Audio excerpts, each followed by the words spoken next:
We open up the portion of Magid with the halach manya. This is the poor man's bread. And then we extend an invitation to anyone who wants to partake in our Seder. This is the lousiest invitation I've ever heard. We are already in the 5th stage of the Seder. We perform Kiddush, Orchatz, Karpas, and Yachatz. What's even more troubling is we're sitting at our table with the doors locked and the windows closed. Who is going to hear this invitation? I have another question. We say in the Haggadah, Avodim hayinu l'Paro Mitzrayim. We were slaves to Paro in Egypt. And if God would not have taken us out of Egypt, we, our children and grandchildren, will still be enslaved to Paro Mitzrayim. How can we say so conclusively, through all the political and global upheavals over the past 3,000 years, that we would still be a slave nation to Egypt? The answer lies in the Gemara in Pesachim. Chayav adam liros es atzmo kilu hu yatz mitzrayim. Every Jew is obligated to view himself as if he personally left Egypt. How is this possible? We don't know what it feels like to be enslaved. Besides, most of us have never even been to Egypt.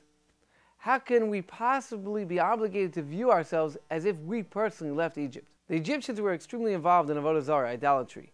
The concept of avodah zarah is to believe that the human is impervious to God's rule. This ideology infiltrated into the Jews to the extent that the Malachim complained to Hashem, "How can you save the Jews and drown the Mitzrayim? They both are idol worshippers." The enslavement of the Jews was not just physical. In truth, it was merely a reflection of their spiritual level. This is what we mean that if God would not have taken us out, we would still be enslaved. Enslaved spiritually. We all understand that an addict to drugs, alcohol, or cigarettes is a slave to his addiction. The substance controls him. He is a slave. But in truth, we are all slaves in the same vein. Every sin is rooted in the false ideology that we are impervious to God.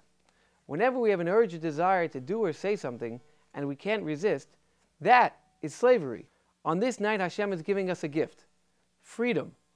No longer do our emotions and desires govern our actions.